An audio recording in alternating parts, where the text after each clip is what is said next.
YouTubers, how's it going out there in YouTube land? Hopefully it's going pretty good. Well, we're back on the Sebring, the 1999 2.5 LXI. Sounds real sexy and exciting, don't it? Well, we're working on the exhaust. It's pretty common, especially on the Avengers, the 2.5 engines. You've got this piece of exhaust that comes out from the manifold, goes under the engine, and you've got another piece of manifold that comes on the backside, connects this one, and goes under the engine, and connects into the muffler and all that. Well, this one here had a slight leak in it, and I pulled it off, and I'm going to show you how I pulled it off, and surprisingly, I got it off without breaking anything. So let me show you what we got out here. There it is. Now, you have 3 O2 sensor wires. Just unhook them. I'll show you underneath the vehicle here in a minute. Don't even bother pulling these O2 sensors out, because more than likely you're not going to be able to get them out. And if they are good, well, you can still reuse them. But if you need to get them out and you order this whole piece, which is about $250 free shipping, which is a pretty good deal, I think, you can just fix it that way. But for me, my exhaust leak is actually right here. That little bit piece right there, I don't know if you can see that.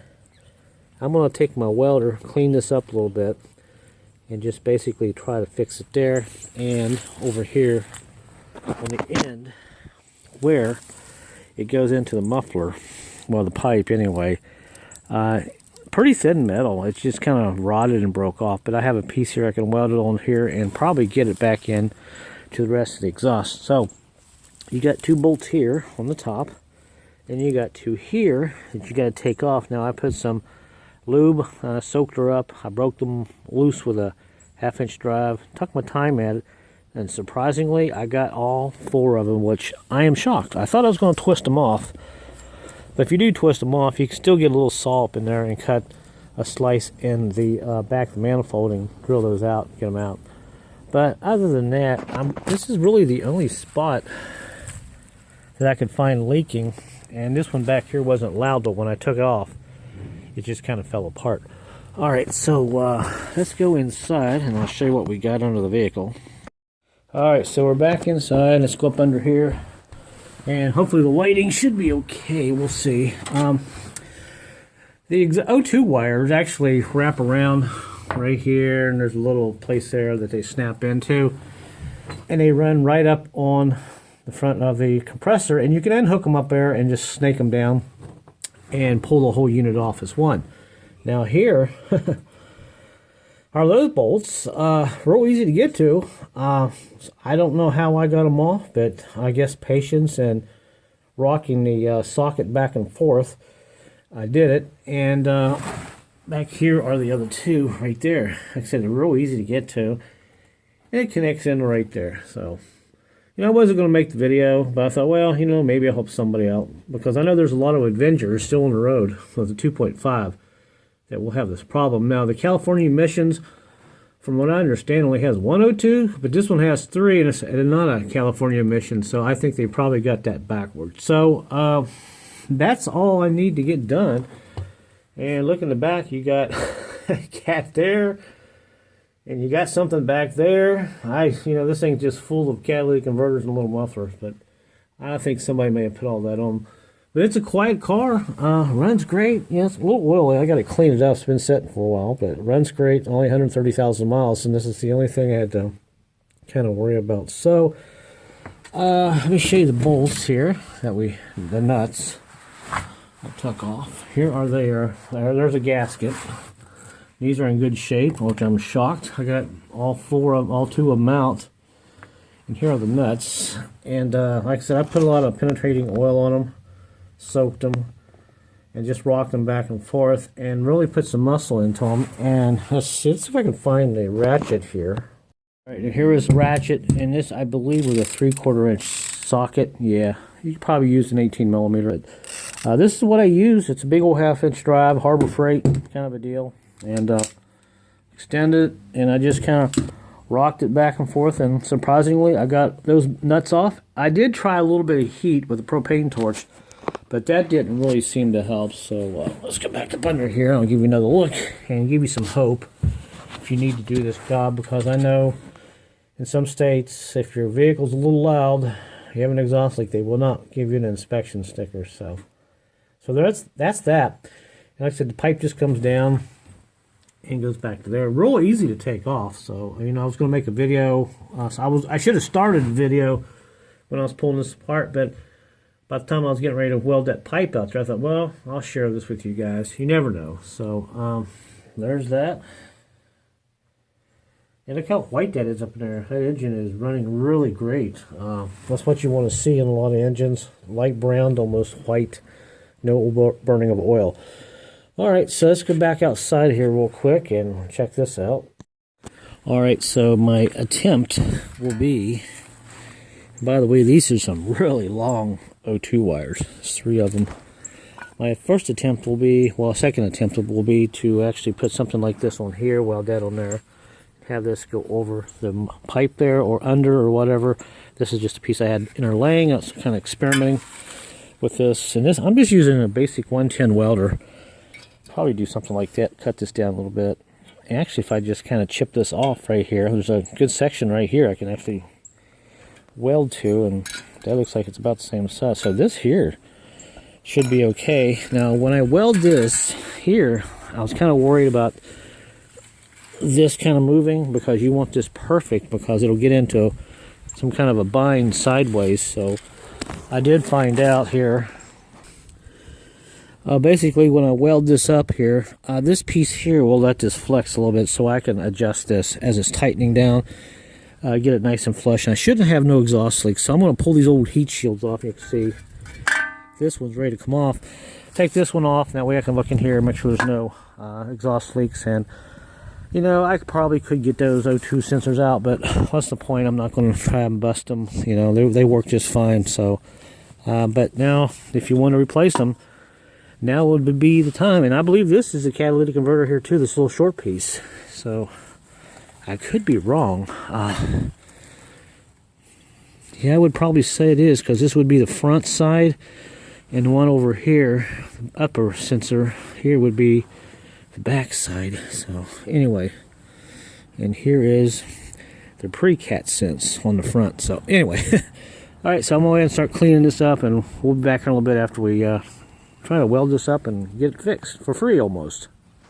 Well, that didn't work out too well. I guess we'll go to plan B. You remember this stuff? I tucked this off here, and there's actually a small pinhole in this, and I tried to weld it. And of course, it just burns through. It's really thin, even on the lowest setting that I got. So that's okay. There's our heat shield stuff we took off. So we there's a piece of 2-inch pipe, and we're going to go into the vehicle here.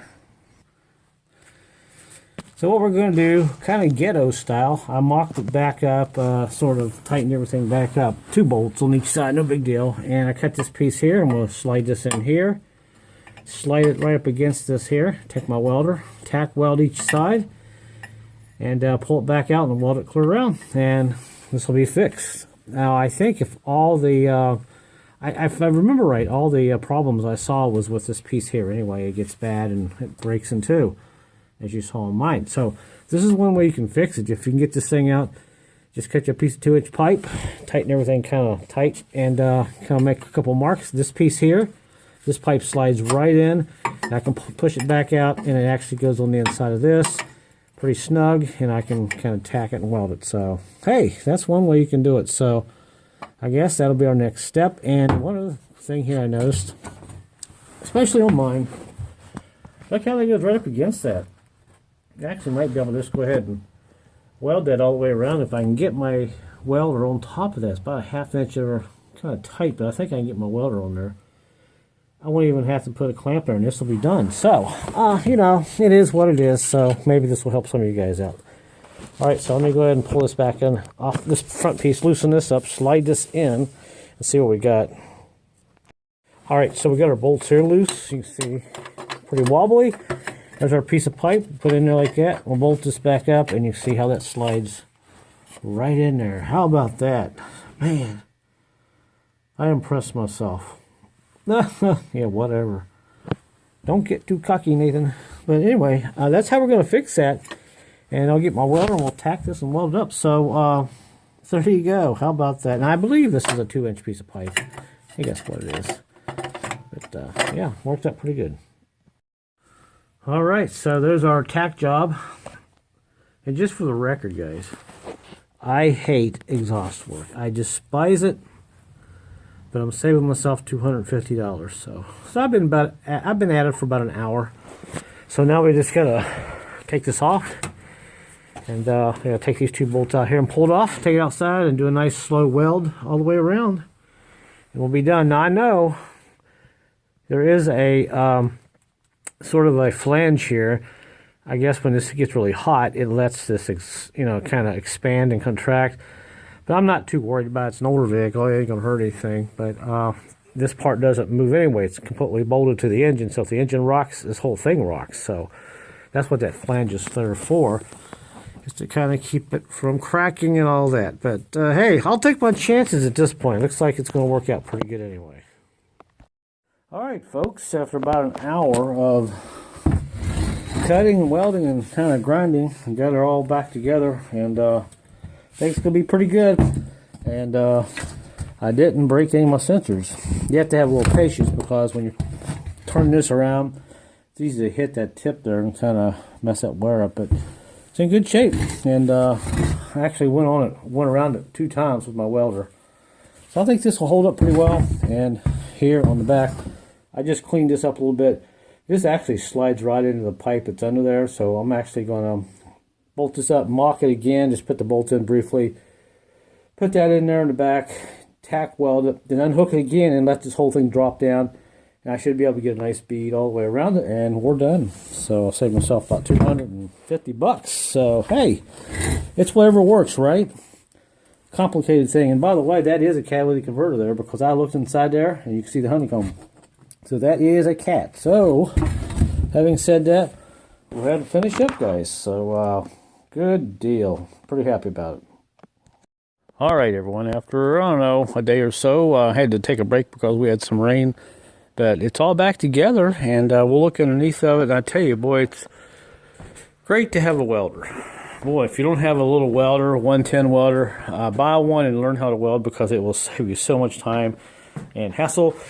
I could not have done this job without that. Now, we'll go underneath here in a minute and look at it, and I'll show you what it did. And she's pretty quiet.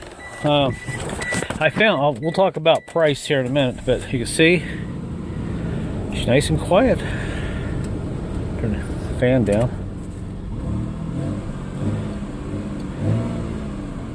It's got a dual tip exhaust on the tailpipe, on the muffler, so I'm not sure if that's a factory option, which I think that came from the factory. 131,000 miles. But she sounds quiet, so let's go out here and look at it real quick. Yeah, that running board's a little sketchy, but I'm not going to crawl up underneath of it. I'm just going to kind of lay here and stick my camera up under here. But here's our exhaust. We got it all back together, and there's a section that I had to put in there with another piece. And you can see my welding is not the best, but it'll do. And it goes right about there. Now, from there on back to that converter, which I believe was a converter, that pipe was so thin I had problems welding that, so I had to cut another section out right there and stick in there onto that flex pipe you see there on back to the back. But I did find out after I did some Google searching, is that a word?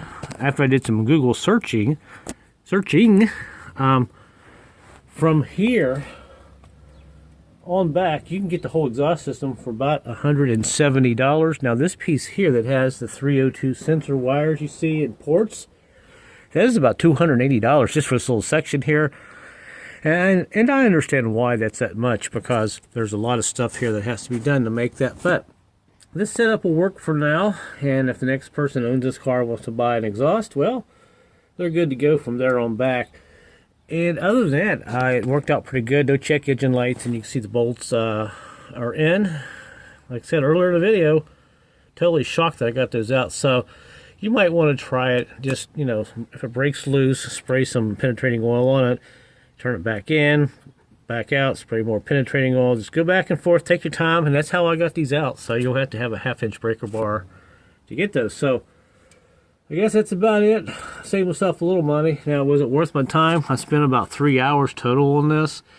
Well, maybe. Yeah, it's probably worth it because, like I said, this pipe here is over $200 and some. So it depends on what you want to do. So there you go. Just thought I'd make a quick video and show you guys how I'll set this up, especially on these 2.5 Chrysler vehicles.